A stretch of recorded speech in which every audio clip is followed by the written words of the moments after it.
Ezrat Hashem, cette semaine, on va lire donc Parashat Kitissa. Kitissa et Rosh Bnei Israël et Fkoudé.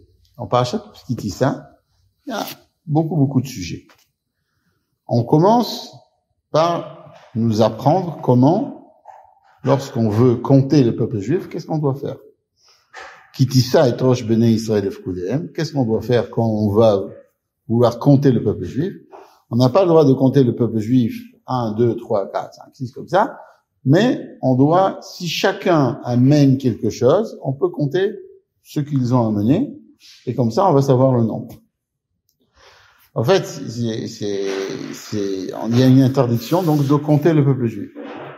Et quand le peuple juif a été compté du temps de David Ameler, alors on a vu tout le monde sait ce qui s'est passé après, ça s'est mal terminé. Parce qu'on compte pas. C'est ça que, par exemple, quand on veut savoir s'il y a un minyan, alors on va dire un pasouk. On va dire Oshia et Amecha uvarech et nachalatecha urem anasama de voilà. C'est ça quand on dit le pasouk.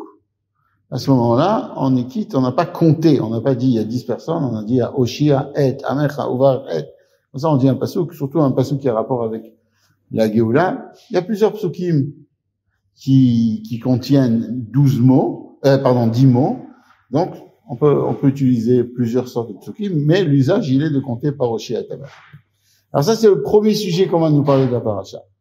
Le deuxième sujet essentiel, mais vraiment très important qu'on va nous parler dans la paracha, c'est l'histoire qui s'est passée quand Moshe Rabbeinu, après le Matan Torah, il est monté au Har Sinaï, et une fois qu'il était donc au Har Sinaï, qu'est-ce qui s'est passé? Il devait descendre le 40e jour, et il y a eu tout un calcul, comment ils ont calculé, ce qui s'est passé, c'est comme Moshe Rabbeinu n'est pas descendu, le Erev Rav, il a dit, les Erev Rav, c'est des gens qui travaillaient, donc, ils faisaient Avodah Zarah en Égypte, c'était des, si on veut, qui sont venus avec Moshe, ils ont dit, il faut faire quelque chose. Il faut faire donc il faut faire quelque chose de pas humain. Ça veut dire, ils ont compris que Moshe Rabbeinu, c'était la connexion que le peuple juif avait avec Akadosh Baruch Hu. Ça veut dire, ils ont compris que la connexion avec Akadosh Baruch Hu se passait par le biais d'un tzaddik. Ils ont compris, puisque c'est le tzaddik qui leur enseignait la Torah.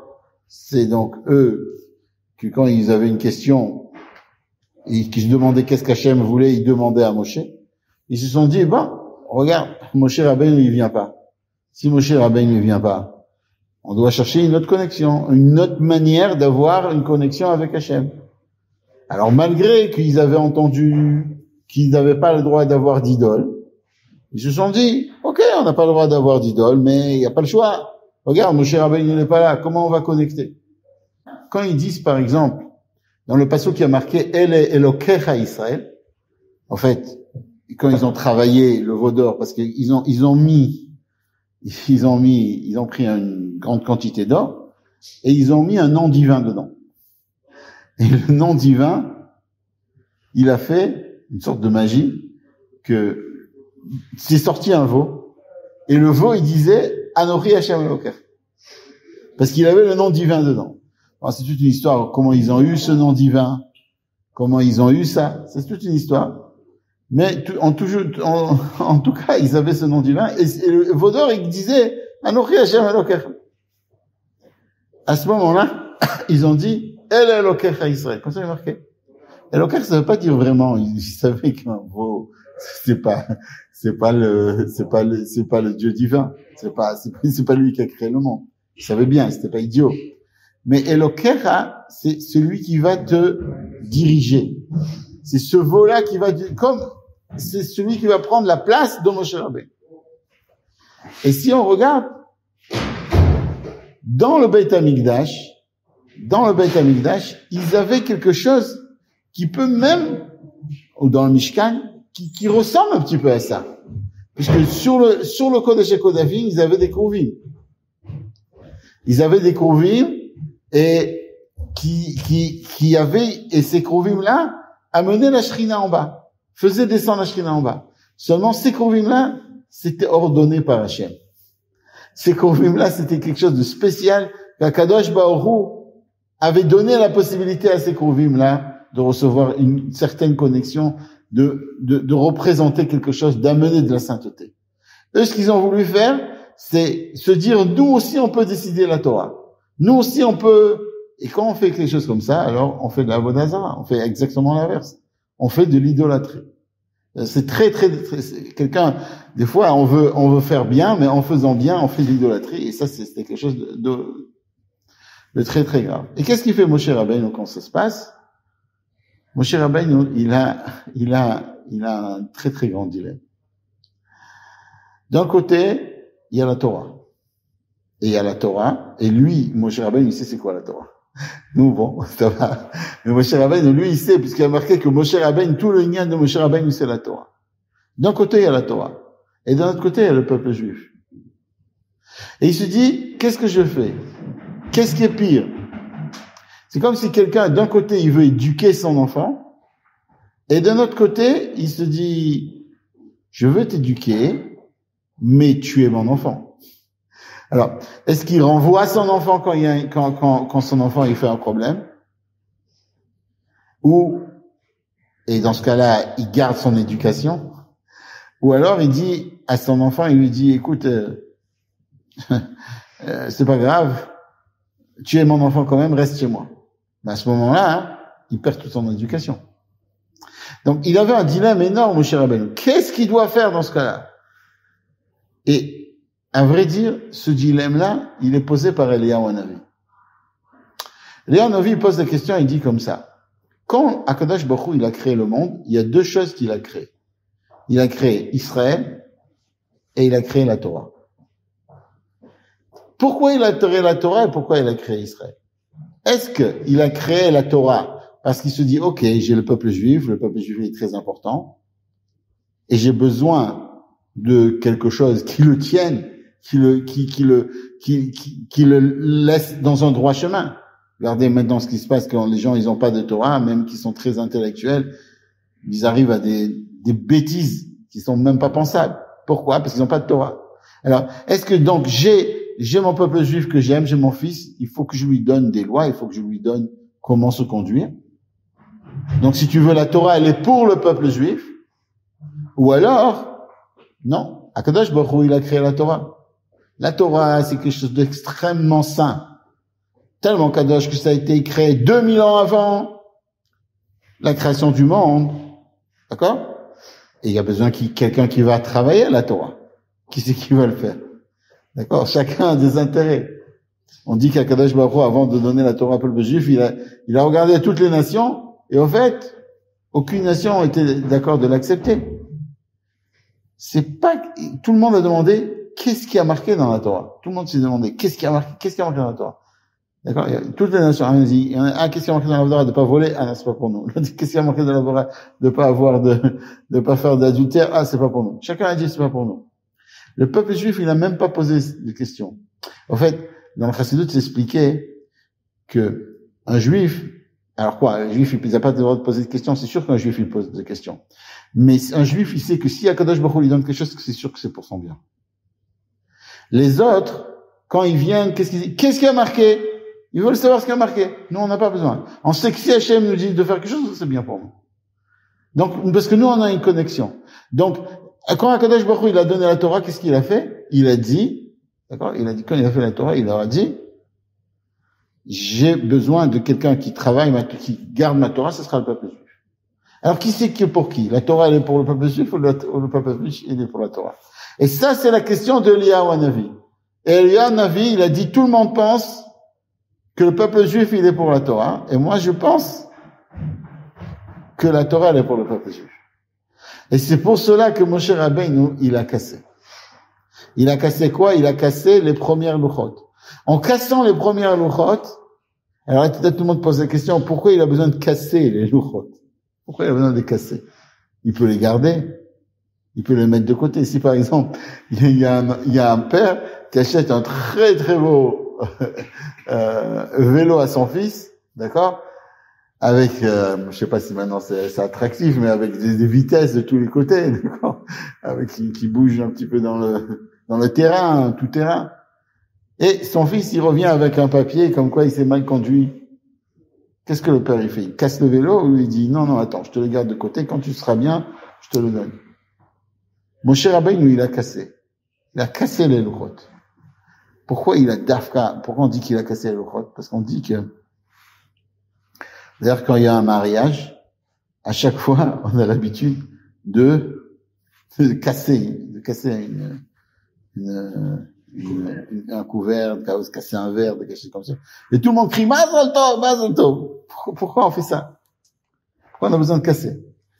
Alors, dans le mariage, c'est expliqué que, des fois, dans un couple, il y a des disputes. Des fois, il y a des petites cassures comme ça.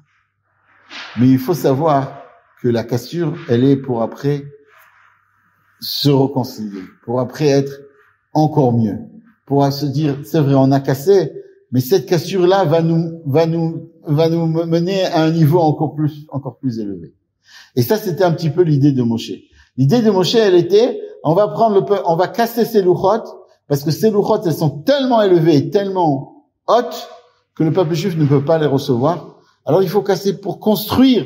On va se servir de cette cassure pour construire quelque chose qui est mieux, pour leur donner les deuxièmes louchot, pour leur donner des louchot qui soient vraiment, qui viennent du bas. Des louchot que les juifs, ils se sont fatigués à les avoir.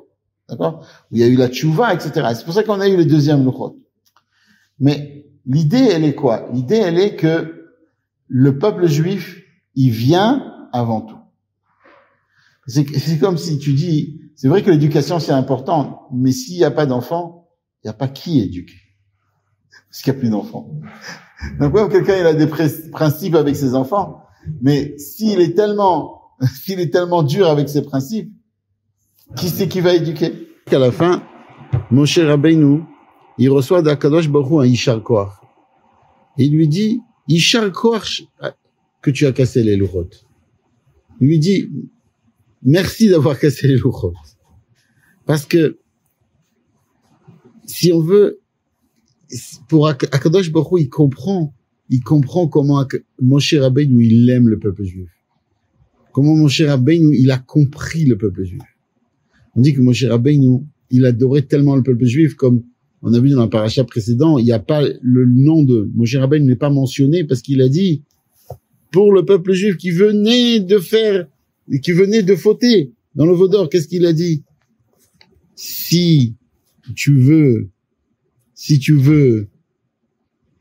enlever le peuple juif de ce monde et de faire de moi la descendance d'Abraham, Yitzhak et Yaakov, je veux pas être mentionné dans ce livre.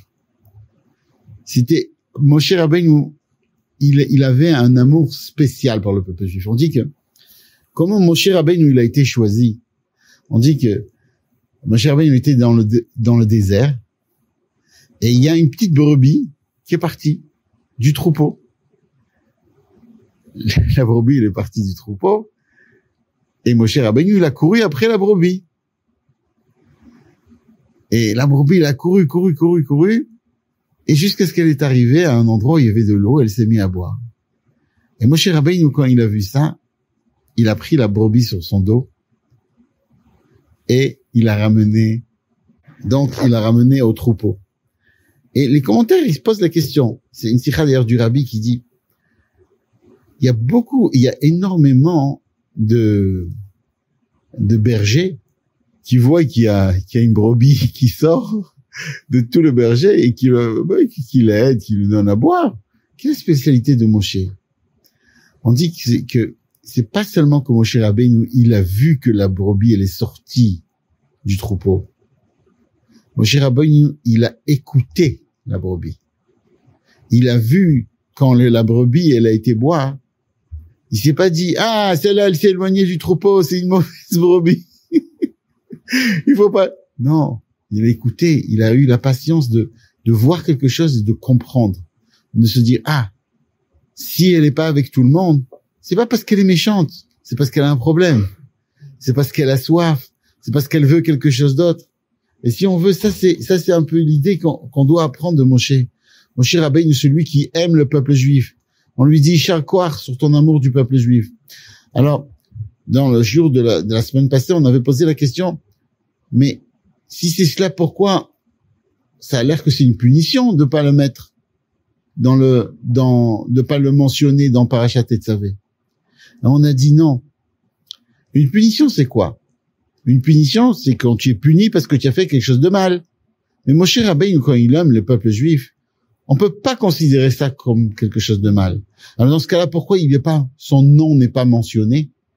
Tout simplement parce que on dit que le nom, c'est quelque chose d'extérieur. Pourquoi un juif, il a un nom? Il n'a pas un nom pour soi-même. Quelqu'un, quand il vient, il se regarde pas devant la glace, il se dit, ah, Moshe, tu es joli. D'accord? On se regarde dans la glace, on dit, ah, ok, on a un petit problème, il faut enlever ici, je sais pas, qu'est-ce qu'il faut enlever, on a une petite saleté ou un petit truc. Mais personne mentionne son nom à lui-même. Si on veut, et c'est expliqué dans le Chassidut que le nom, c'est un niveau, mais c'est un niveau qui est pas élevé comme lui-même. Et dans la paracha Tetzavé, Moshe Rabbeinu, justement, il a tellement aimé le peuple juif qu'on lui a donné le zrout de pas être mentionné par son nom. Ça veut dire, oui, ça veut dire quoi? Ça veut dire qu'on parle pas du nom de Moshe Rabbeinu dans Parashat Tetzavé. On parle du etzem de Moshe Rabbeinu. On parle de l'essence de Moshe Rabbeinu. C'est pour ça qu'on lui dit Ata Tetzavé. Ata Tetzavé. Toi, tu as la possibilité de prendre de l'huile, d'accord? Qui est, comment on peut dire, c'est pas une flamme, c'est pas une mèche, c'est pas quelque chose qui est déjà travaillé. Tu prends un produit brut et tu as la possibilité de l'amener à Aaron, et Aaron, de ça, il va faire une flamme. Il va faire une très jolie bougie. Et ça, c'est Moshe Rabbeinu. C'est pour ça qu'on lui dit, Shar Koach, que tu as compris que l'essentiel, c'est le peuple juif. Les commentaires, ils disent, quel rapport avec Chet HaEgel et ce qu'on avait vu au début, qu'on doit compter le peuple juif. Alors, on avait vu que on n'a pas le droit de les compter comme ça. D'ailleurs, pourquoi on n'a pas le droit de les compter comme ça? Tout simplement parce que il y a marqué, il y en a un pasouk qui dit que le peuple juif sera tellement grand qu'il ne pourra pas être compté. Cher lo imad velo isaper. Ça ne pourra pas être compté tellement il sera. On voit chez Shaoul, lui, il a compté. Comment il a compté? Il a compté par le biais des pierres, il a compté par le biais une autre fois, il a compté par le biais des brebis. Il avait une brebis, il a mis une brebis à côté de chaque un de ses soldats, et comme ça, il a compté les brebis. Et pourquoi on n'a pas le droit vraiment de compter? Parce que quand on compte, alors c'est comme si on mettait chacun séparé. Donc, il a plus le zrout, si on veut. Il a plus le mérite du klal, de toute l'assemblée. Il est séparé de toute l'assemblée. Donc, c'est comme si Akadosh Baruch Hu le regardait que lui. D'accord? Et si on comprend cela, on comprend pourquoi, juste avant, le Chet HaEgel, Akadosh Baruch Hu demande à chacun d'amener une machatzita shekel. Parce que, normalement, quand on veut ramasser de l'argent, on dit celui qui ramène plus d'argent, c'est mieux, puisqu'on veut construire quelque chose, on fait une collecte. On dit pas, amener que $100, pas plus. Non, si tu veux amener $1000 ou $1 million, on sera d'accord. Mais là, quand ils ont collecté de l'argent, chacun devait amener la même chose. Parce que l'idée, elle était de réunir le peuple juif. Justement, de pas séparer le peuple juif, de réunir le peuple juif. Et c'était une réunion très spéciale, parce qu'en fait, ce qui se passait, c'est que chacun devait amener juste une moitié de shekel. Pourquoi une moitié? Parce que quand on amène une moitié, on comprend qu'il y a que si l'autre personne, elle amène une autre moitié, alors il y a quelque chose de shalem, alors il y a quelque chose de plein. En fait, quand ils amenaient une moitié de shekel, ils voulaient montrer que chacun est qu'une moitié. On a besoin de l'autre, on a besoin de notre juif. C'est pour ça que la Gemara dans Masechet Brachot, elle dit que ce qui s'est passé, c'est que vos shkalim à vous, grâce à vos shkalim que vous avez amenés dans le désert, c'est venu avant les shkalim de Haman. Et grâce à ça, les shkalim que Haman, il a donné, la seret à la fine kikar, qu'il a donné, a été annulé par le shkalim du désert. L'unité que le peuple juif a eu a annulé le décret de Haman, a annulé les mauvaises choses du peuple juif, de Chet HaEgel, mais on nous donne aussi la solution. La solution pour pas arriver à ça, c'est d'abord d'aimer le peuple juif et deuxièmement, de s'unir. De réussir à s'unir, que tout le monde fasse quelque chose en même temps, tout le monde amène sa petite pièce, tout le monde, et pas une petite pièce en feu, ça veut dire avec hitlavut, avec en pression. Et si chacun de nous va faire ça, va faire cette petite mitzvah en hitlavut, on va s'unir avec tout le peuple juif, alors on va arriver au pardon, et que Bezrat Hashem, on voit que des miracles. On sait que cette année, on a besoin de beaucoup de miracles. Pour ça que c'est très possible qu'Hachem, il a fait que cette année, on est 2 Hadar. 2 Hadar, on dit que dans Hadar, c'est le jour, le mois de la joie. Et que si quelqu'un, il a un problème avec des non-juifs, alors il doit le faire. Des non-juifs qui veulent faire du mal, le peuple juif adore. Il doit faire le jugement en Hadar. Alors ça, c'est l'idée que maintenant, avec ce qui se passe en Israël, on a Bezrat Hashem 2 mois de Hadar. Et qu'Akadosh Baruch Hu nous aide, et avec l'union, avec l'amour du peuple juif, on arrive à la venue de Mashiach Tête.